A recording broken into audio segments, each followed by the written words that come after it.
Kdo smo?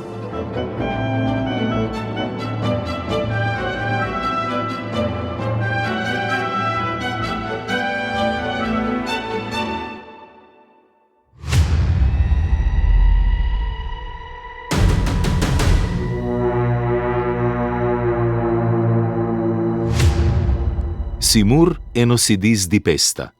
Tudi če umreš, kuge omenjati ne smeš. Per nove mal, no entra mal in sto spedal.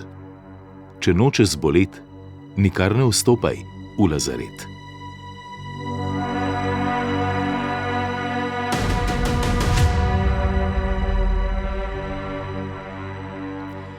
Gorico so podobno kot druga mesta in kraje po Evropi in svetu v zgodovini prizadele mnoge epidemije, zlasti kuge. Bile so strah in trepet prebivalcev, saj so se pojavljale razmeroma pogosto in niso razlikovale med revnimi in bogatimi, med plemiči, meščani in tlačani na podeželju, med mladimi in starimi, poštenimi in lopovi. Gorico ni obšla niti najhujša oblika kuge, črna smrt v poznem srednjem veku, kjer je smrt nastopila že dan po okužbi. A nobena kuga za Gorico ni bila tako pogubna, kot pozneje bubonska kuga leta 1682. Tedaj je na Goriškem umrlo prek 800 ljudi, kakih 500 v samem mestu, razmeroma veliko, če vemo, da je tedaj mesto štelo okrog 4000 ljudi. Prek 130 žrtev je bilo v bližnjem Solkanu, ki je imel le okrog 700 ljudi, drugo pa so bile žrtve v Šempasu, Prvačini, Renčah in Čepovanu.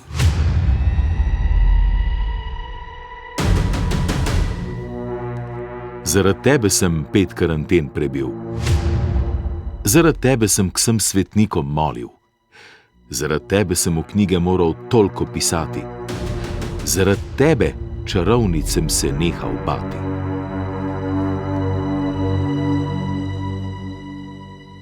O bubonski kugi proti koncu 17. stoletja na Goriškem vemo zelo veliko po zaslugi natančnih dnevnih zapisov goriškega baročnega pisca, kronista, ilustratorja, poligrafa, pesnika in duhovnika Ivana Marija Marušiča, ki je na travniku sredi Gorice, kjer je prebival, popisoval resničnost svojega mesta, tudi potek kuge. Prav zato so to goriško kugo, po zgledu srednjeveških kug po Italiji, poimenovali Marušičeva kuga.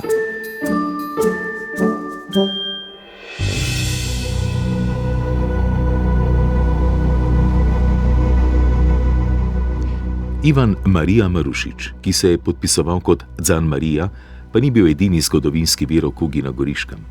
Pričevanja v njej najdemo tudi v latinskih zapisih Notabilia Quaedam, po naše nekaj uglednih, ki sta jih pisala brata, goriška notarja Valentin in Matej Dragonja, ter v zapisih uršulinskih sester. V času Marušičeve kuge še ni bilo zdravil zanjo. Poznali pa so preventivne ukrepe, zlasti osamitev, strogo karanteno, saj so že vedeli, da se bakterijska kuga prenaša kapljično, stiki med ljudmi.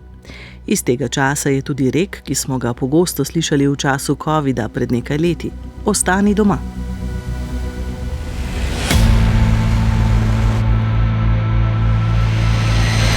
Zakaj je Marušičeva kuga z konca 17. stoletja za nas tako zgovorna? Zato, ker je Ivan Marija Marušič v nekem pogledu simbol Gorice in Goriške kot etnično mešanega območja. Po rodu Slovenec, Goričan, šolan v latinščini, italijanščini in nemščini s praktičnim znanjem goriške furlanščine. Vse to je uporabljal v svojih kronističnih zapisih. Goriška je bila vse do konca druge svetovne vojne enovito območje, ki ga je meja nasilno razbila. Danes si s povezovanjem dveh Goric spet prizadevamo razumevati Goriško kot prostor sobivanja in sožitja 3 narodov.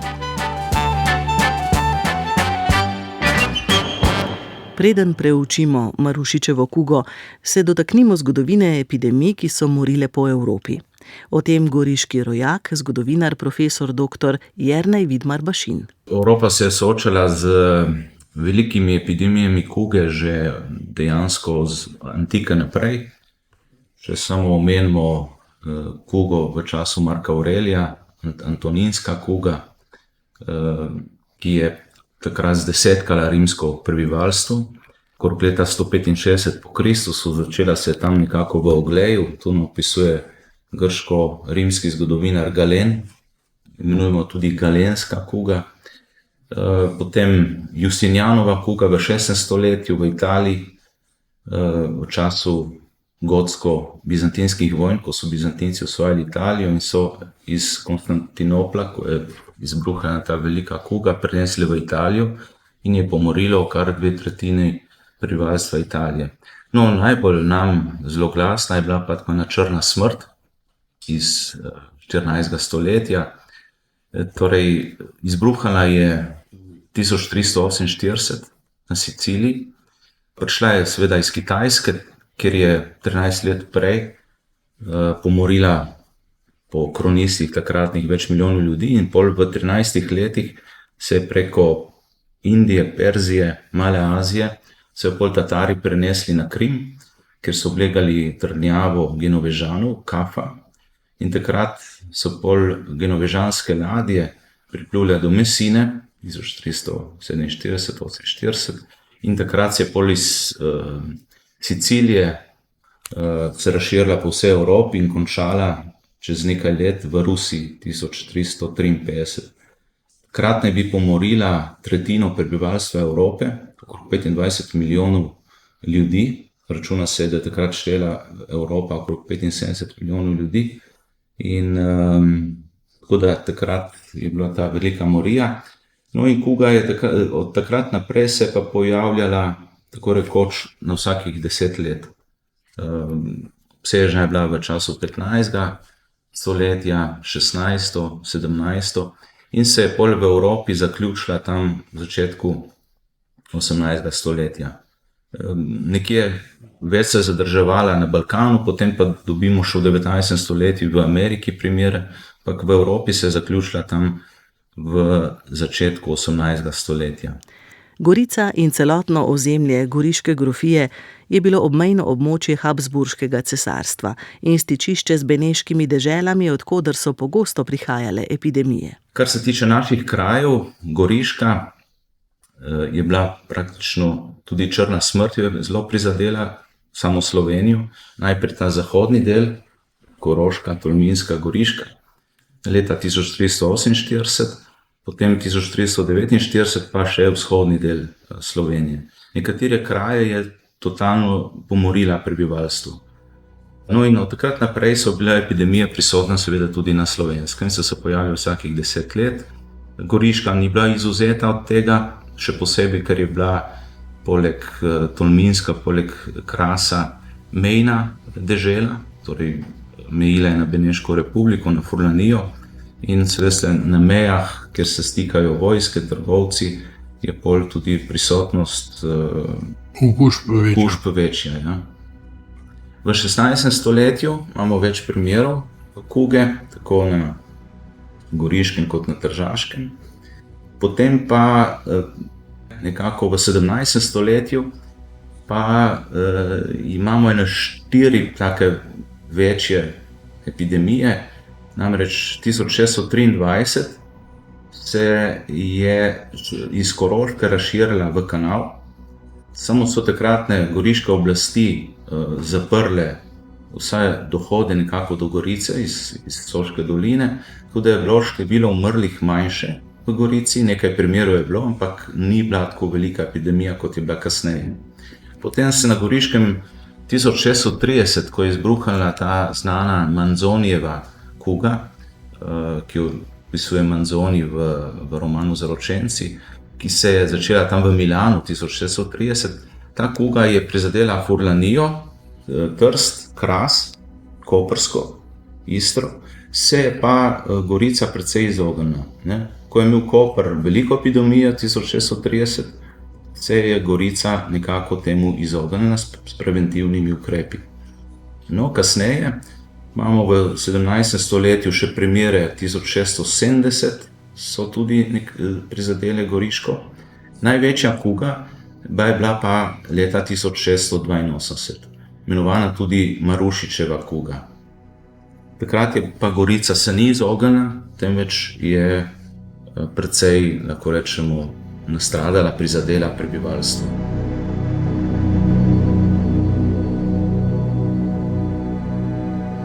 Kronist Ivan Marija Marušič je v svojih rokopisih s skupnim naslovom Poročilo o okužbi uporabljal večjezičnost, kakršna je pač tedaj bila vsakodnevna komunikacija v Gorici.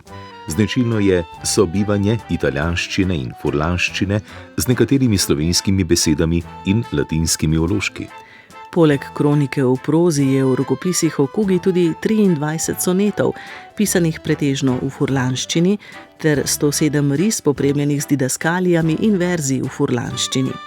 Zlasti furlanščina 17. stoletja v svoji goriški različici postane orodje komičnosti, saj Marušič z njo povzema ne le dramo, temveč tudi ironijo tistega časa.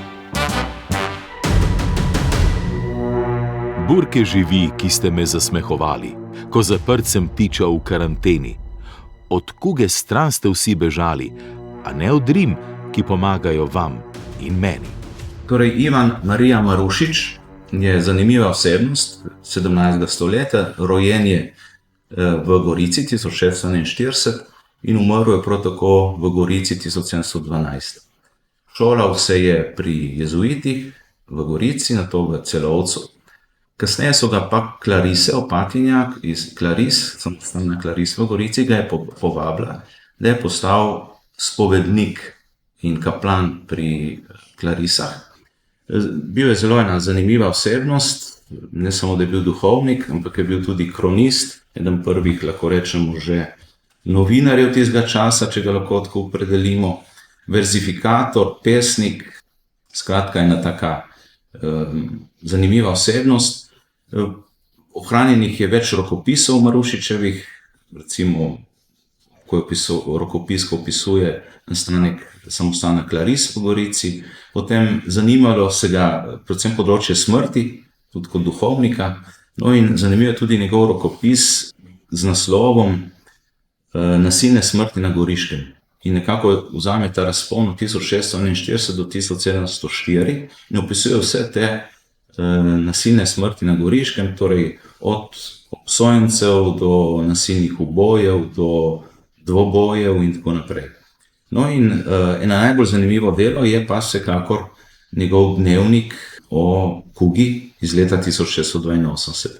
Pisan dnevnik je v 4 izvodih, torej 4 rokopise imamo, vsak je malo različen, no 3 hrani v Gorici, v goriški knjižnici iz Antina, eden pa se hrani v Veroni.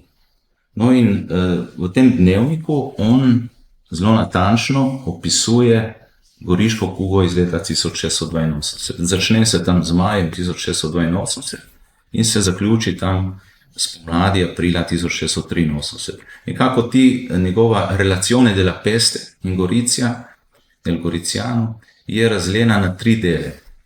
Najprej opisuje torej Gorico v času kuge, dogodki povezani s tem, potem se posveti opisu lazaretov, bolnišnic in en del tega rokopisa je pa posvečen tudi Solkanu.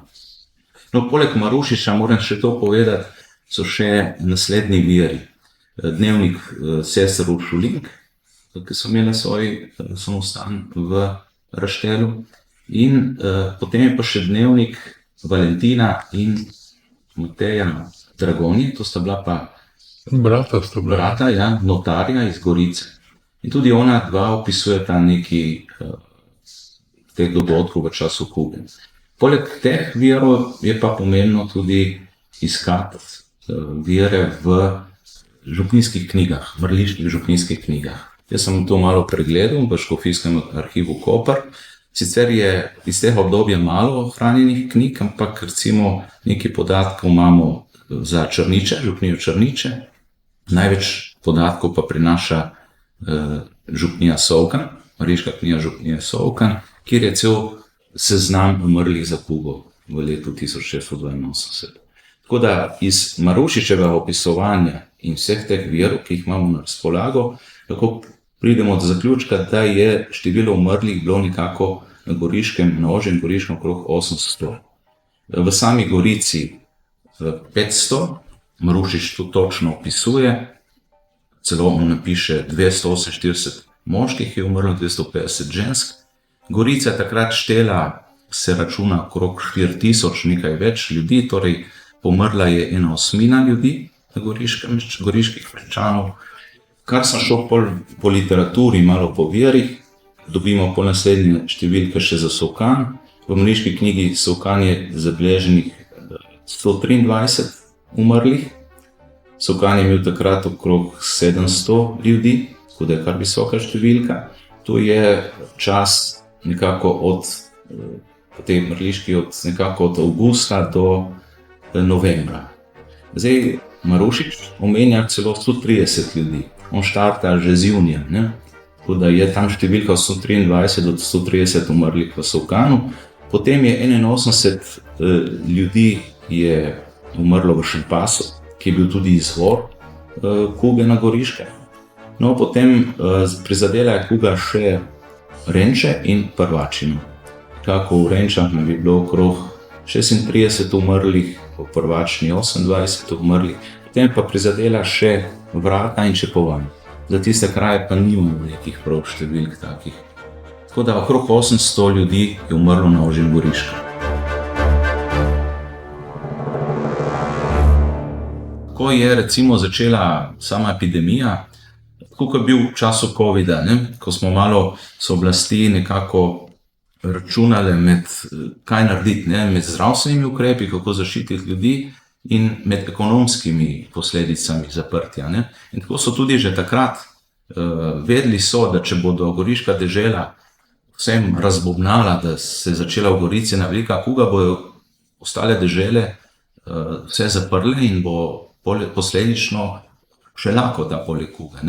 Včasih je bila pol lakota še posledica kuge. Tako da goriške oblasti so prve dni nekako prikrivali oziroma prikazovali, da je sicer izbruh kuge, ampak da ni alarmanten. Ampak so pa ostale dežele zelo hitro reagirale. Tako da recimo goriška Gradišče ob Soči, dežela Gradišče, je takoj zaprla vse dostope na desni breg reke Soče. Recimo tam pri Majnici in Podgori so odstranili vse čolne, ki so povezovali desni breg z levim bregom, potem zastražili so most čez Sočo v Pevmi, tako da je bila praktično desni breg reke Soče ločen od levega, ni bilo možno prehodov.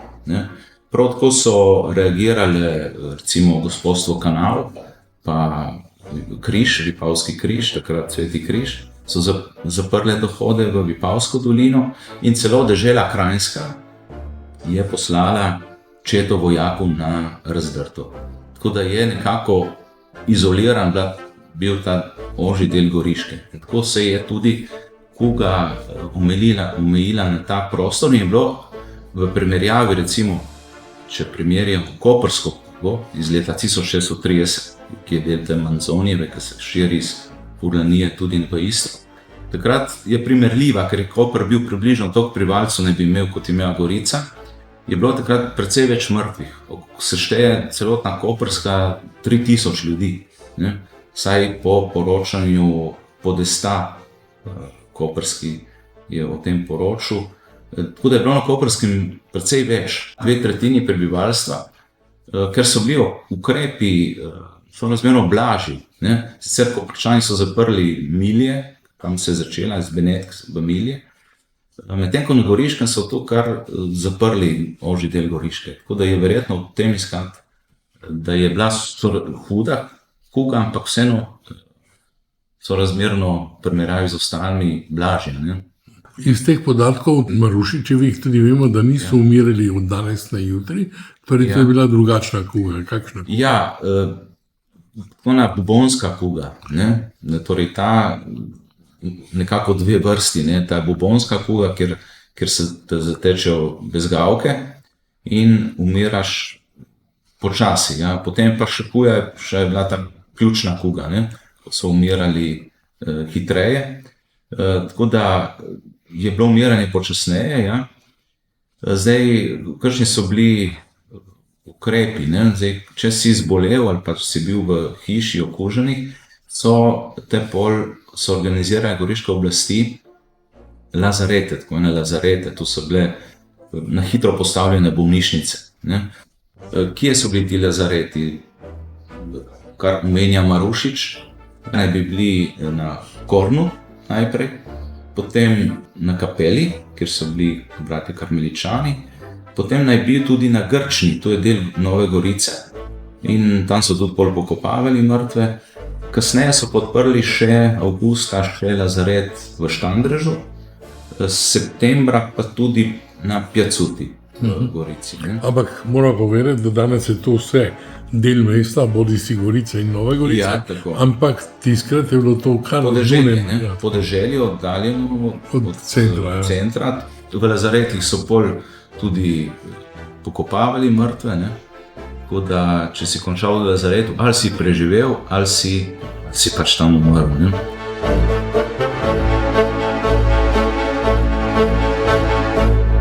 Zdaj, pravih zdravil ni bilo. Ne? Ljudje so se posluževali goriške oblasti preventive. Preventiva, pa vemo, že, to so že uvedle Benetke v srednjem veku, to je bila karantena. Ne? Torej, Ostani doma, ne? ostati doma za 40 dni karantena, karantina, 40 giorni, ko rečejo Italijani. Če si dobil znak ali pa si bil v okuženi družini, hiši, si moral 40 dni biti doma. Ja.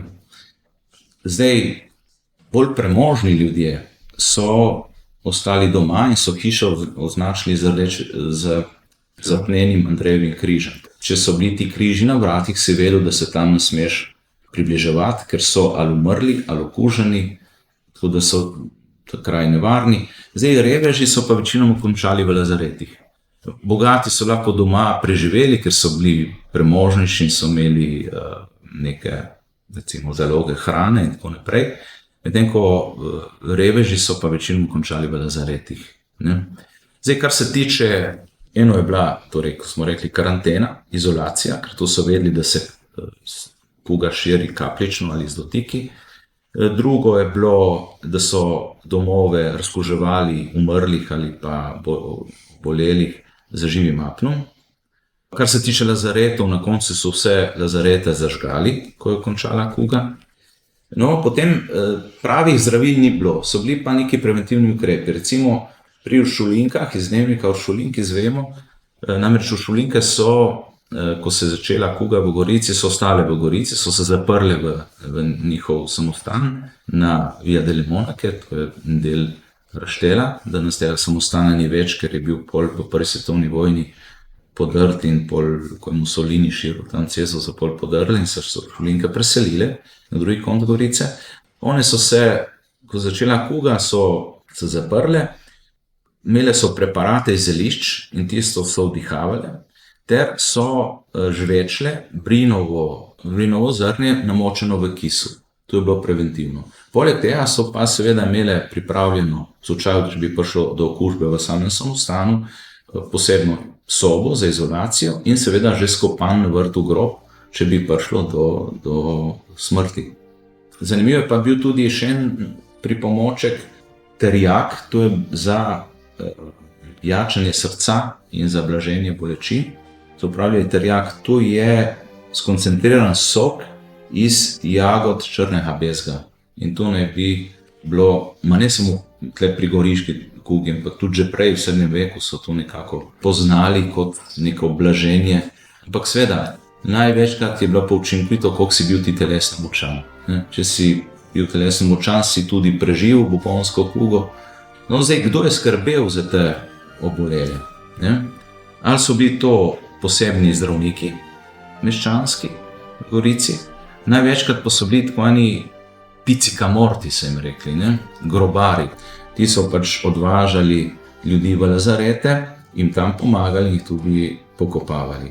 Zdaj, ti picikamorti, kot tudi Marušič omenja, pa tudi v mariški knjigi župnije Sovkan je to omenjeno. To so bili ljudje, ki so imeli določeno pač znanje in so prihajali iz tistih dežel, ki so okužbo že imeli oziroma preživeli. Tako da so bili nekako bolj imuni na to okužbo kuge, ker so nekako preživeli in so zato bili oni v stiku z obolelimi. So se jih pa ljudje, jih niso marali. ker so bili brezobzirni, nasilni, včasih pijani in tudi nagnjeni h kraji. Poleg teh seveda so pa za kugo vedno skrbeli tudi redovniki. Ne? Prvi frančiškanski zapis, kar sem enkrat bral v slovenskem jeziku, je prav ta antifona oziroma pesem proti kugi, ki je nastala že v času črne smrti v 14. stoletju v latinščini, ampak so pol v 18. stoletju prevedli v slovenski jezik in govori o dobri zvezdi Mariji, ki ščiti pred temnimi zvezdami, ki povzročajo kugo.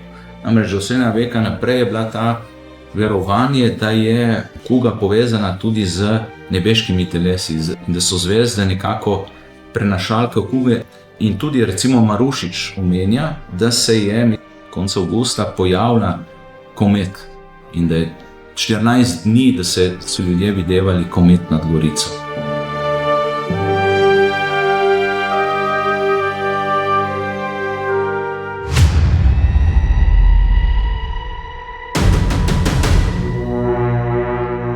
Zdaj sem okužen, le kdo je zaslužen?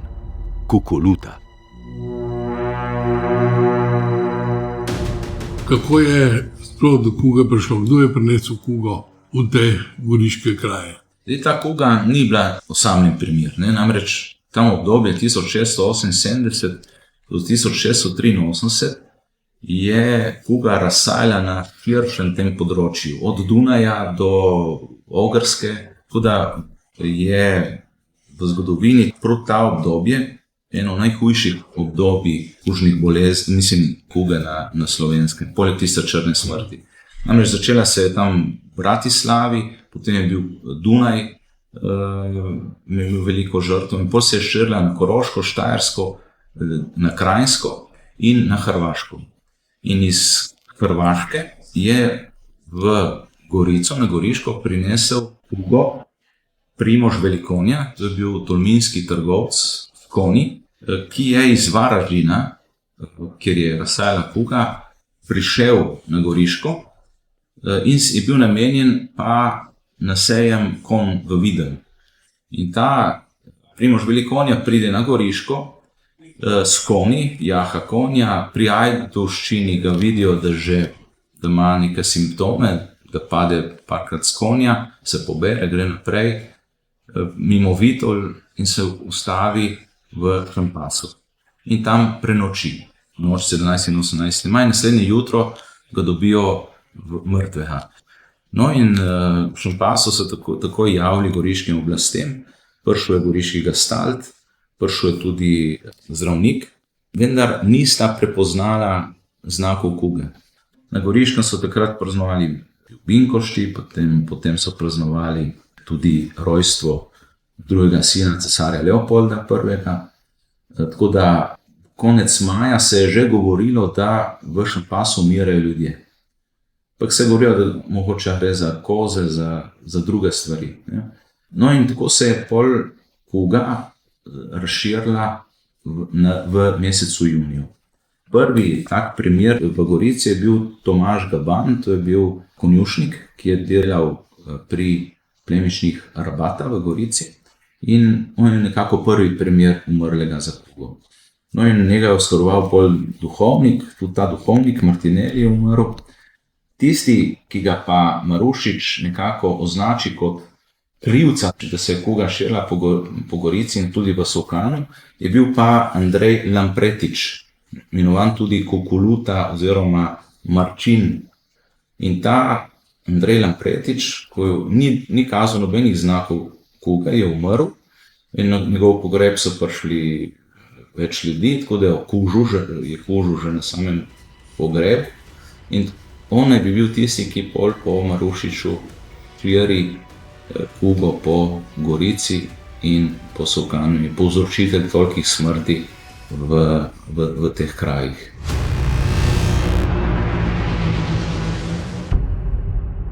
Torej, 12. junija Tomaž Gaban umre, 23. junija pa Andrej Lampretič. No in v tistih dneh ugotovijo, da gre dejansko v Šempasu za bubonsko kugo. In to je bilo na dan pol Janeza Krstnika, 24. junij. Takrat razglasijo bubonska kuga je v Šempasu, bubonska kuga je že tudi v Gorici in takrat, kaj naredijo goriške oblasti, tako kot je bilo v času covida, zaprejo šole 25. junija, potem isti dan plemstvo zapusti mesto in se zateče na gradove. 27. junija so prišle vesti, da je okužba zajela tudi Prvačino. V Prvačini naj bi kugo širila hči gostilničarja Perica, kjer je Primož Velikonja umrl. No in 12. julija pridejo vesti, da so tudi žerenče okužene. No in v tistem času tudi že okužbe so prišle tudi v Solkan.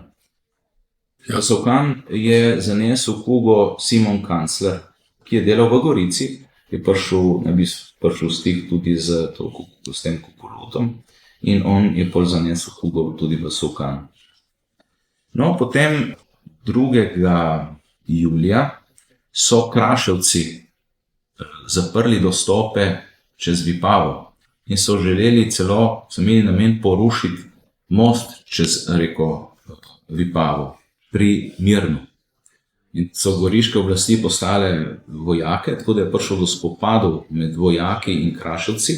Torej, Vipava, Soča, tu sta bili dve reki, ki sta nekako zajezili kugo.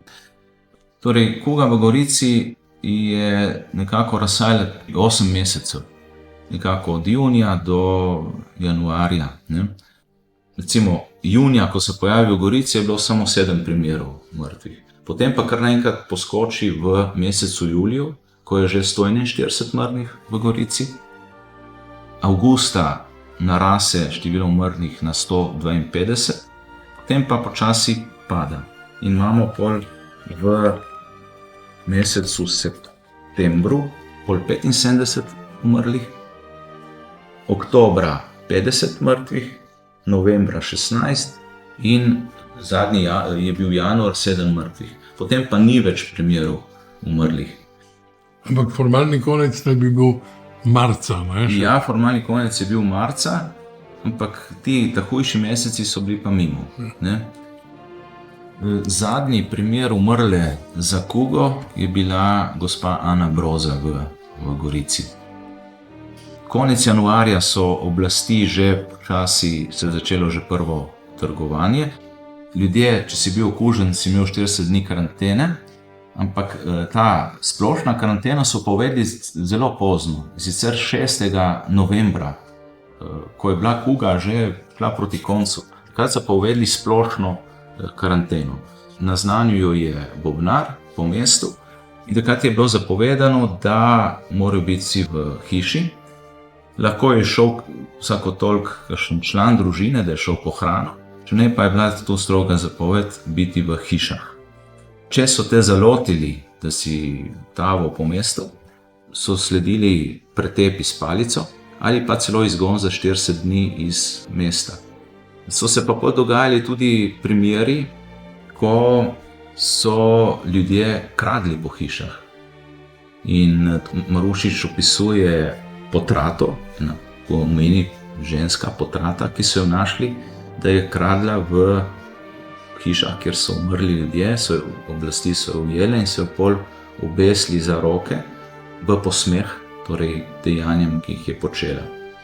So pa tudi taki primeri, kot je bil Marko Humič, to je bil en razbojnik, je bil obsojen na smrt, vendar je bil pol pred strelskim vodom pomiloščen, pod pogojem, da gre pomagati bolnim v lazaret. Je šel, vendar je po 12 dneh umrl za kugo. No, med samo kugo, torej je bilo trgovanje prepovedano, maše sicer so bile, ampak na prostem, recimo so se vrstile na travniku. Konec januarja so pa že začeli počasi odpirati možnosti, so prihajali prvi trgovci tudi iz Šempasa, prvi kmetje prodajati pridelke. V mesecu marcu je pol sledila velika procesija na Sveto Goro, prav tako so bile pol procesije na Kostanjevico, k Svetemu Roku, tako da je nekako življenje pol tam konec marca, v začetku aprila spet se je normaliziralo.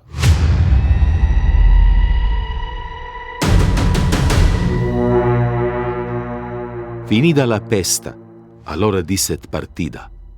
Konec je kuge, pravite, da je ni več. Šolari so že nazaj v šoli, ne bomo več gledali mrtvih v Boreli.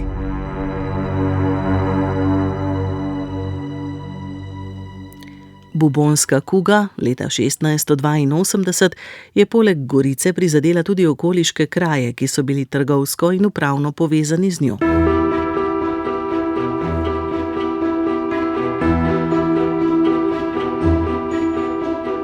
Poleg Gorice je bil najbolj prizadet kraj v času kuge iz leta 1682 Cokan.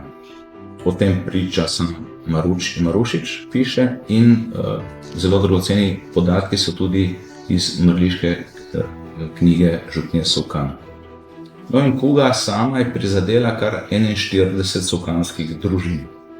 Nekje je pomorila cele družine, več družinskih članov. Recimo, v hiši Gregorja Zavrtanika je umrlo 6 članov. V hiši Matije Goloba je umrlo 5 družinskih članov.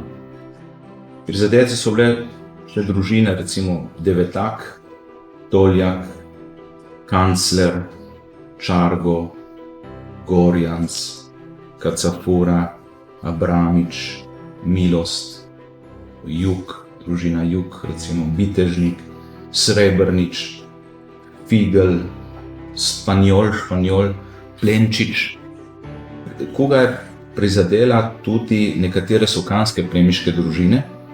Marušič piše, da je sam cvet Sokana umrl s temi družinami. Recimo zelo prizadeta je bila plemiška družina Antona Fantona, kjer je umrlo 6 družinskih članov, pa še 2 dekli in en hlapec, ki je delal pri njih. Potem močno je prizadelo plemiško družino Karla Muliča, kjer je umrlo 7 družinskih članov in 1 dekla. V mrliški knjigi župnije Cokan piše, da so umrli tudi 3 picikamorti, torej grobari, kot sem prej omenil. Zdaj, do takrat so umrle, večinoma v Cokanu pokopavali okrog cerkve svetega Štefana, plemiška družina pa v sami cerkvi svetega Štefana. Ter v cerkvi svetega Lenarta, to je bilo pa blizu današnje sokanske šole, in so pokopavali pa tiste nesokance, ki so jih našli, ne vem, pokop je bil pa vedno pri svetem Štefanu, ker je bila tudi središče sokanske velike prafare, sveti Štefan. Sedaj pa, v času kuge, pa se domneva, da so začeli pokopavati umrle, kjer danes stoji sokansko pokopališče, ker je bilo bolj oddaljeno. No in sokanci so takrat molili k več svetnikom, tudi seveda k svetemu Roku. In so se nekako zaobljubili, da bodo, če bo ostali živi in tako naprej, rešeni kužnih bolezni, da bodo zgradili cerkev svetega Roka. To so uresničili nekaj let po kugi, ko je dal takratni goriško-sokanski župnik, arhidiakon Janez Krstnik Križaj, na današnjem pokopališču zgraditi cerkev leta 1689. In ta cerkev je postala, so bili Sokanci vedno navezani tudi v kasnejših stoletjih na to cerkev. Za svetega Roka, na tistem koncu, ko se mu reče Gorišček, je bila tradicija, da so šli k maši ljudje, potem se je kuhalo truklje svetega Roka, tako da je bil vedno praznik povezan s to cerkvijo. Vse do leta 1955, ko so takratne komunistične oblasti cerkev podrle. Ta cerkev je bila sicer prizadeta v času Prve svetovne vojne, je bila po prvi vojni obnovljena, in nato pa, ko so Anglo-Američani bombardirali leta 1944 Sokanski most, so poškodovali streho cerkve.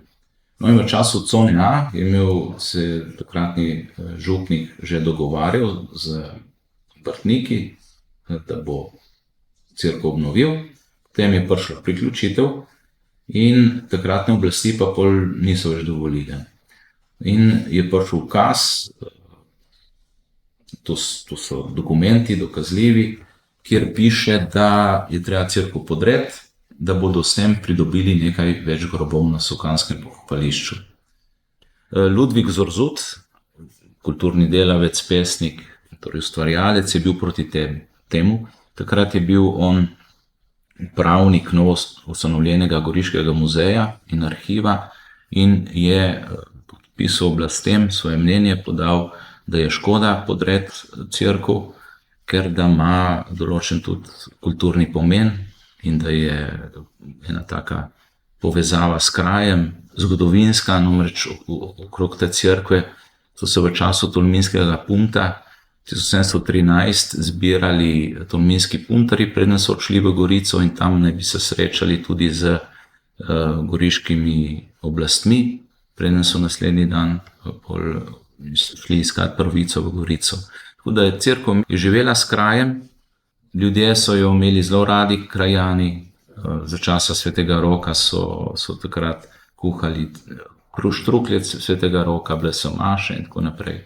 Ko je bil Gorišček, tisti del Solkana znan po tej cerkvi. Ko so leta 55 oblasti podrle, nekatere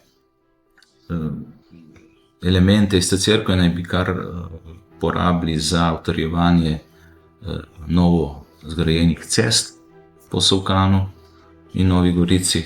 Tako da je ta cerkev bila zelo klavrno je končala. V tej cerkvi je ohranjena pa plošča, ki spominja v latinskem jeziku,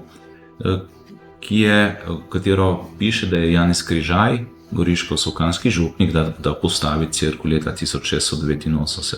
To pa imamo danes hranjeno v prezbiteriju Solkanske cerkve Svetega Štefana.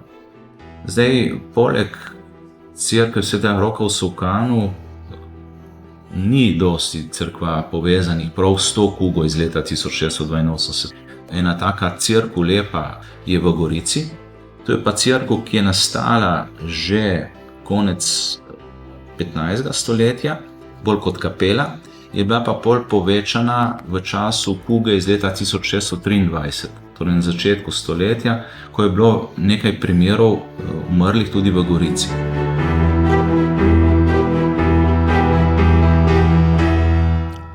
Kuge in epidemije so prišle in minile.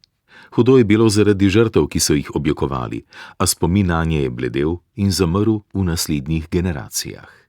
Danes le še malo kateri potomec Lampretičev, Velikonje, Devetakov, Zavrtanikov, Koncutov, Gorjancev, Abramičev, Jugov, Srebrničev in drugih družin tistega časa še ve za kugo in usodo prednikov. Ostal pa je zgodovinski opis kot dragocen dokument časa, dokaz življenja v baročnem obdobju na Goriškem, pravi profesor dr. Jernej Vidmar Bašin. Marušič kot kronist je zelo zanimiv, piše v več jezikih. Sam je bil slovenskega rodu, Žan Marija Marušič, Ivan Marija Marušič, Marusik, se piše, ne Ivan Marija Marušič. Pisal je ta njegov dnevnik o kugi večinoma v italijanščini, pa tudi v latinščini, pisal je pa tudi v slovenščini. Kar se tiče slovenščine, so predvsem zemljepisna imena navedena, taka, ki jih poznamo še danes, recimo kar se tiče Solkana, je to Žabi kraj omenjen, Sablji kraj, ne? Potem Kostanjevica, Kastanjevica, ne? Stara Gora, Podgora, Travnik, torej danes Piazza Vittoria v Gorici, ne? Travnik, znan trg v Gorici, kjer je cerkev Svetega Ignacija, vsem poznana. Imena in priimki so zapisani tudi slovenski, ne? Torej Milost, Zavrtanik in tako naprej.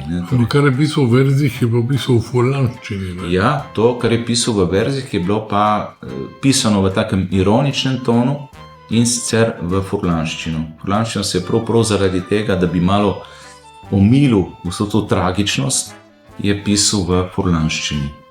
Torej, človek, ki je slovenskega rodu, piše v italijanščini, latinščini, furlanščini, lahko rečemo, da je simbol goriške pestrosti, narodnostne. Ne?